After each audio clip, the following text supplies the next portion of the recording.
이거는 너무 어려운 질문이다. 아, 이미 해줬어.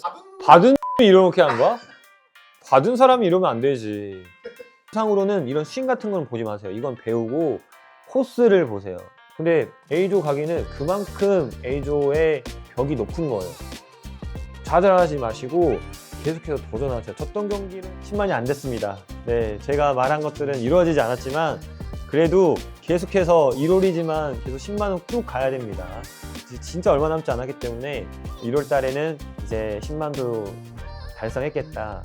좀 더 좋은 컨텐츠로 좀 섭외도 잘해가지고 이제 잘 나간다 해야지 뭐 다른 유튜브도 같이 할 수 있고 하잖아요. 저는 이런 진심으로 배드민턴을 하시는 분들을 정말 저는 너무 좋아합니다. 왜냐면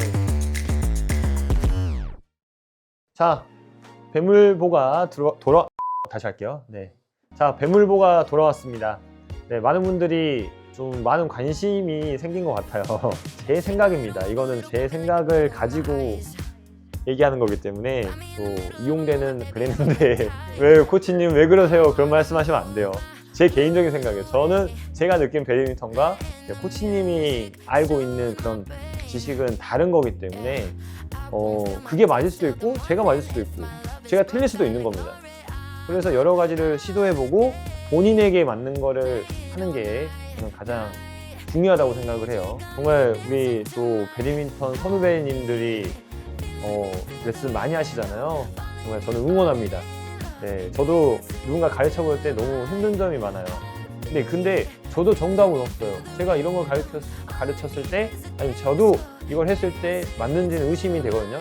거기에서 본인이 이것도 해보고 저것도 해보고 시도를 해서 이게 나한테 맞구나 라는 거를 꼭 느끼셨으면 좋겠습니다.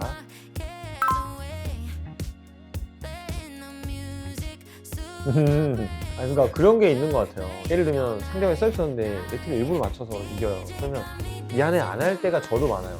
잘못 맞아가지고 네트하고 넘어갔으면 그거는 미안하다고 하죠. 나는 일부러 맞췄는데 상대방도 내가 서비스 쳤는데 상대가 일부러 맞춰서 넘겼어? 근데 그걸 알아. 그러니까 네트를 보고 헤어핀 했겠죠? 근데 헤어핀 했는데 네트 맞고 들어왔어. 그러면 미안하다고 나한테 해? 응? 왜 미안하다고 해? 약간 상대방도 반감이 있을 수 있고 약올릴 수가 있는 부분이 있어요. 이거는 너무 어려운 질문이다. 대회 때는 솔직히 그냥 그냥 이 정도만 하고 끝내는 거지 막 와가지고 너무 미안하다 막 이러면 너무 더 짜증날 것 같고 만약에 그러자 그럼 헤어핀 같은 걸 말하지 말고 야 스매시를 엄청 세게 때렸는데 네트 맞고 넘어갔어. 그러면 미안하다고 해야죠. 근데 네트 플레이 하다가 헤어핀 맞았어? 그래도 해야죠. 네, 하는 게 맞는 것 같아요. 네, 그냥 이 정도만. 내가 만약에 스매시 때려서 이겼어. 이러고 그냥 하고 맞췄으면 볼 때까지 하고 맞췄으면 미안하다고 손짓해야 되니까 전 볼 때까지 했어요. 한 번 했는데 그 선수가 이렇게 돌았어. 안 봤어? 이제 서비스 할 때 나 볼 거 아니야? 그럼 미안하다고 하고 상대도 오케이 나 괜찮다 이런 제스처 이 정도는 저는 해야 된다고 생각을 합니다.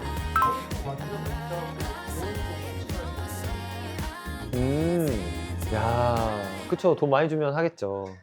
이 퀄리티 있게 하면은 할 텐데 오히려 저는 선수보다 동호인들이 더 나을 수도 있어요. 왜냐면 지금 선수와 제가 선수 시절 했던 거하고 너무 달라요. 제가 노력했던 것과 지금 선수들이 노력했던 거가 달라요. 서로의 노력이 다른 거예요. 저는 이 정도 했는데 선수들도 이 정도 해줘. 이거는 좀 불화가 일어날 것 같아가지고 저는 오히려 동호인분들 코칭하실 계획이 있으신가요? 계획은 없지만 그래도 뭐 그 상황이 여건이 된다 그러면 저도 어디든 적응을 할 수 있습니다. 아니요, 저는 싹 다 내려놓고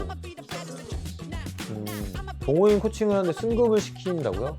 그런 거면 할 수 있죠. 제가 같이 게임 띄워드리고 이러면 자연스럽게 되는 거니까. 안 되면 에이 난 안 되겠다.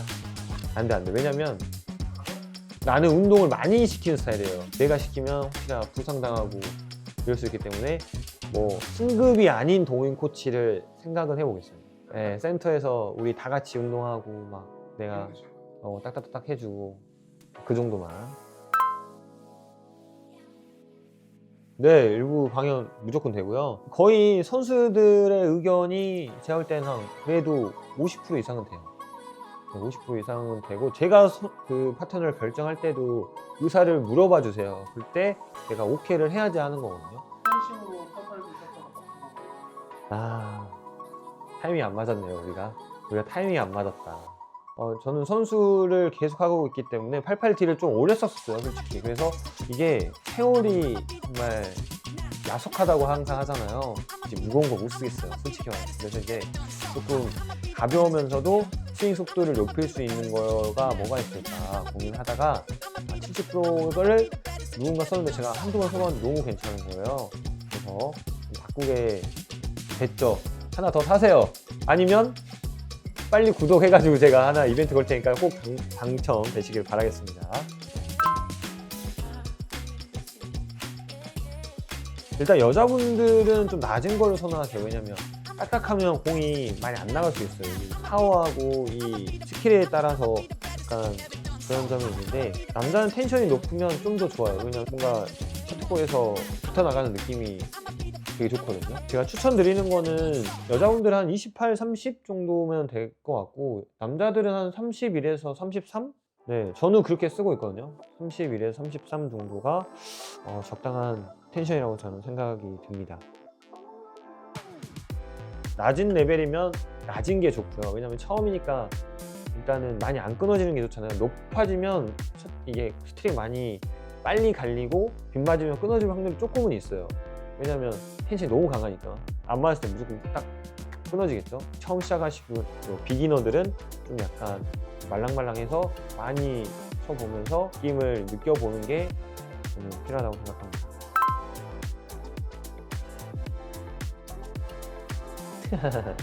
아니요, 누구나 배드민턴 다 진심이죠. 저는 이런 진심으로 배드민턴을 하시는 분들을 정말 저는 너무 좋아합니다. 왜냐면 하시는 일도 있을 텐데 그 남는 시간에 막 새벽부터 가고 막 끝나고 가시는 분들은 정말 대단하다고 생각하는데, 이게 배드민턴에도 입스가 있나요? 이런 거는 입스라고 생각하면 안 돼요. 그 자체가 본인을 힘들게 만들어요. 왜냐면 본인이 힘들 거예요. 왜냐면 A조에서 문턱까지 간 좌절한 이후부터는 왜 안 될 것 같은 생각만 하세요? B조까지는 어떻게 왔는데요?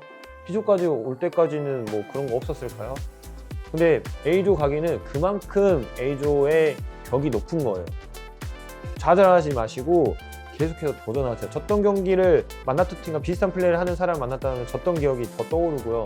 당연한 거예요. 저도 경기 지잖아요. 전 잠도 못 자요. 그거 한 포인트 때문에 지니까. 그게 근데 입스였을까요? 아니에요. 당연한 거예요. 저도 물론 똑같아요. 저 올림픽에서 금메달 따야 되는데 8강에 탈락했던 적도 있고 3위를 했던 적도 있잖아요. 그때도 마찬가지예요. 제가 그때 때문에 잠을 못 자고 생각하고 그 다음부터는 어땠을까요? 아니에요. 그 다음부터는 계속해서 대회 나가서 좋은 성적도 나고 자연스럽게 되는 거니까요. 졌던 생각은 하지 말고 내가 어떤 플레이를 했었어야 되나 그런 고민을 하는 것 같아요. 이거는 절대 입수가 아닙니다. 절대로. 손에 익는 수밖에 없어요. 이거는 제가 설명할 수 있는 게 지금 말하는 건 너무 말이 많은 것 같아요. 이렇게 잡았다가 슈에 뗄 때 또 이렇게 간다? 이건 선수들도 그렇게는 안 해요. 앞에 드라이브 칠 때는 엄지 받쳐서 딱 세게 치다가 만약에 후위 공격이에요? 그럼 딱 자연스럽게 이 정도만 뒤로 빼면 돼요. 지금 다시 백핸드 드라이브 이 정도. 이 정도밖에 안 돼요. 그러면 백핸드 잡았다가 오른쪽으로 돌려 이렇게. 그냥 이게 그냥 백핸드로 하면 자연스럽게 위로 가는 거기 때문에 네. 이렇게 돼야지 막 이렇게 잡았다 앞에 잡았다가 이렇게 뒤로 가는 거, 이거는 배드민턴에서 나올 수가 없어요. 그리고 어떤 선수도 그렇게 안 합니다. 특히 복시 선수들은 딱 이 정도에서 이 정도지, 만약에 드라이브 쳤는데 짧게 올라왔어, 그때는 좀 여유가 있으니까, 올라오는 여유가 있으니까 세게 때려. 네? 그렇게 된다. 경기할 때 코스 공략하고 싶은데 아웃 되는 볼이 많아요. 아웃 안 되고 코스 공략. 코스 공략이면 사이드로 하는 것보다는 파트너가 일자로 됐을 때 가운데다가 코스 공략을 하는 게 좋아요. 이게 준비하고 있고 이쪽을 준비하고 이쪽도 이렇게 준비하고 있잖아요. 그러면 이 가운데에서 라켓이라도 부딪히게 만드는 게 만약 부딪혔죠. 그럼 그 다음 어디에다 때려야 돼요? 문제입니다. 일로 때려야 돼요. 그죠? 한 번 일로 때렸으면 한 번 이쪽. 많이 이쪽 또 받았어. 뭐 어디에다 때려요? 이쪽. 이게 왜냐면 이게 빠를 수가 없어요. 그 대신 몸쪽에다만 안 때리면 돼요. 여기다 때렸다 여기다 때렸다면 다 받죠. 약간 멀리 이쪽으로 때렸으면은 바로 나는 준비를 한 상태에서 바로 뽑고, 아니면 이쪽은 두 번 때려도 돼요. 두 번 때리다가 이쪽 준비하는 것 같아. 그럼 그때 결정되는 백핸드. 이용대 선수의 서승재 선수를 보고 배드민턴을 시작한 2년차 와플 베린입니다. 두 선수 경기 영상을 하루에 10번 보기로 하면서 당일날 운동 가서 해보려고 하고 있습니다. 레슨을 따로 안 받는데 영상만으로 배드민턴 실력이 어디까지 올라갈 수 있을까요? 안 됩니다. 영상 보고는 절대 안 돼요. 네, 제가 다른 스포츠를 해봤거든요. 영상으로는 안 됩니다. 내가 직접 했을 때 뭐가 잘못됐는지 몰라요. 그래서 코칭을 받는 거예요. 왜냐하면 코치를 왜 받아요? 코칭 하는 사람들은 진짜 10년 이상을 배드민턴을 하고 배우고 살아왔잖아요. 그 사람들을 믿고 배워야 됩니다. 그러니까 영상으로만 보고 나는 안 된다? 그거는 안 되는 거죠. 똑같이 가서 내가 연습을 한 뒤에 아 이렇게 해야 되는구나 느끼고 나서 해야 배드민턴 실력은 느는 겁니다. 그쵸. 영상이 도움은 돼요. 영상으로는 딱 제가 봤을 때는 딱 냉정하게 빠지면 영상으로는 이런 스윙 같은 건 보지 마세요. 이건 배우고 코스를 보세요. 이용대 선수는 여기서 어떻게 쳤고 서승재 선수는 여기서 이렇게 치니까 점수 획득을 하더라. 그러면 나는 가가지고 그 영상을 보고 나서 이 코스를 하면 그게 맞는 거일 수도 있는 거니까 그 점을 생각을 잘 해주시기를 바랍니다.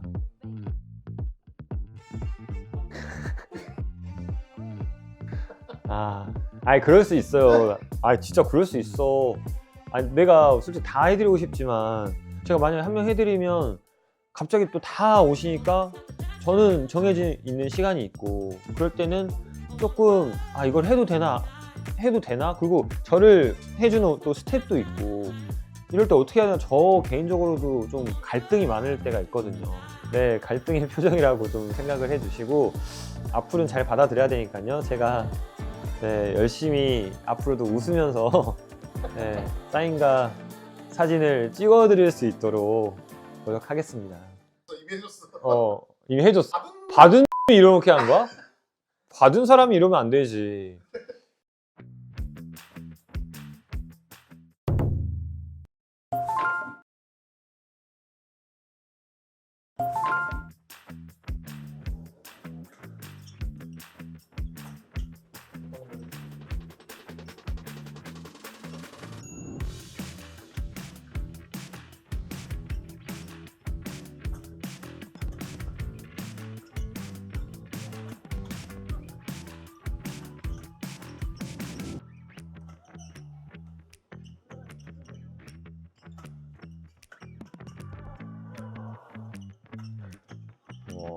이렇게 셔틀이 안 나가는구나.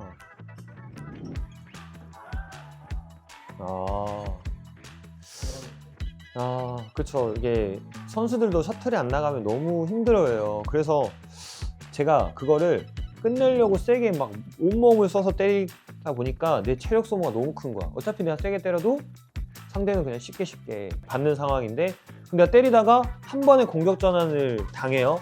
그럼 내가 올라가잖아요. 그러면 내가 많은 공격을 했을 때 그 체력 소모가 너무 크죠.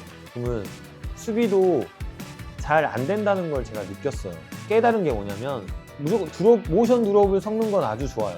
모션 드롭을 아주 섞는 것도 한 가지의 방법이 될 수도 있고 셔틀이 안 나갈 때는 되게 눌러 때려줘야 돼요. 이렇게 눌러가지고 길게 때려야 돼요. 어디로 말하냐면 저기 롱 서비스 아웃라인 네 거기를 보고 최대한 눌러 때려줘요. 그러면 2번 이상은 안 올라오더라고요. 줄이 준비하고 있잖아요. 그럼 여기다 가운데다가 네, 때려주고 좀 짧아져요. 짧아지는 것도 계속해서 만들어가지고 파트너한테 공격을 만들어준다 하면은 체력 소모가 일단은 적어져요. 복식은 둘이서 하는 거기 때문에 뒤에서 나만 두거나 때리잖아요. 그럼 나중에 그 하나를 이기더라도 다음 뭐 2개, 3개 랠리를 할 수가 없어요. 왜냐면 체력 떨어지면 이런 집중력이 떨어지니까 세게 때리는 것보다는 코스로 묵직하게 눌러 때려가지고 짧게 때리면 안 돼요. 짧게 때리면 공이 가다가 샤틀이 안 나가는 게 이게 원리예요. 샤틀이 안 나가면 짧게 때리잖아요. 가다 푹 죽어버려요. 그러면 상대가 치기 쉽죠. 샤틀이 안 나갈 때는, 정리를 하면 샤틀이 안 나갈 때는 이렇게 100% 때리는 것보다는 한 80% 눌러 때려주면서 내 체력을 아끼고 상대의 코스를 보면서 짧아지게끔, 그리고 파트너에게 자꾸 만들어주게끔 그런 플레이를 하면은 조금 체력도 아끼면서 끝낼 수 있는 그런 걸 느낄 수 있을 것 같아요. 수비는 11자로 되어 있고 우리는 앞뒤로 서 있잖아요. 근데 샤틀이 안 나가면 상대는 뭐밖에 안 할까요? 생각해보세요. 나라고 생각해봐요. 샤틀이 안 나가면 뭐밖에 안 해요? 그럼 쳐올리기밖에 안 해요. 누가 안 나가는데 헤어핀나요? 뭐 공격 전환 굳이 안 하려고 첫 번째는 무조건 올리기밖에 안 하잖아요. 그러면 어떻게 해요? 만약 스매시가 일로 오잖아요. 그럼 이 선수는 또 대각으로 올릴 거예요. 그러면 우리가 일자로 돼 있는 상황에서 포지션 이렇게 바꿔주는 거예요. 우리도 일자로. 그러니까 앞에를 아예 헤어핀을 버리는 거지. 그러면 우리가 체력선을 쓸 수 있잖아요. 만약에 내가 백핸드에서 이렇게 때렸어. 가운데다가 코스 공략해줘. 앞 사람은 살짝 빠져나와 있는 거예요. 네, 대각으로 올리는 볼을 캐치해주고. 그러면 양쪽에서 퍼붓잖아요. 그러면 상대도 그때부터는 그때 커트 할 것 같죠? 못해요. 센 볼을 커트하는 게 제일 어려워요. 근데 반대로 스맨 때리고 막 혼자서 막 양쪽으로 다 때리다가 막 빗맞을 때 그때 공격 전환 당하잖아요. 그러면 더 손해니까 오히려 파트너하고 호흡을 말해보세요. 야, 오늘 셔틀콕이 안 나간다. 야, 앞에 그냥 버리고 만약 오더라도 올리면 되잖아. 올리고 나도 수비할 수 있으니까. 하지만 우리가 공격권 가지고 있을 때는 이쪽에서 때리면 너는 잠깐 한 발자국 뒤로 나와라. 앞에를 약간 버리고. 그리고 스매시 때리는 사람은 직선을 보고, 대각으로 올린 거는 파트너가 나와서 스매시 때려주고. 양쪽으로 서 있으면서 공격을 하게 되면, 코스 공략을 하게 되면 이제 짧아진 걸 완전한 피니쉬를 만들어주는 게 가장 효과적이다 라고 생각을 듭니다. 저도 어렸을 때 다 해봤던 거예요. 한번 해보세요. 그게 진짜 먹혀요. 네, 셔틀 안 나가니까 이제 세게 때리려밖에 안 해요. 모두가. 그쵸? 네, 세게 때리려밖에 안 하니까 바로 지쳐버리는 거지. 나는 그래도 80%만 딱 힘만 주고 준비만 빨리 해주는 그런 스매시를 때리는 게 정말 제일 중요합니다. 정말 새해에도 항상 행복하고 또 온도 플레이도 많이 사랑해 주셨으면 좋겠고요. 10만이 안 됐습니다. 네, 제가 말한 것들은 이루어지지 않았지만 그래도 계속해서 1월이지만 계속 10만원 쭉 가야 됩니다. 진짜 얼마 남지 않았기 때문에 1월 달에는 이제 10만도 달성했겠다. 좀 더 좋은 컨텐츠로 좀 섭외도 잘해가지고 이제 잘 나간다 해야지 뭐 다른 유튜브도 같이 할 수 있고 하잖아요. 아직 10만 안 됐으니까요. 여러분 구독에 조금만 더 파이팅 해주시기를 바라겠습니다. 네, 새해 복 많이 받으세요.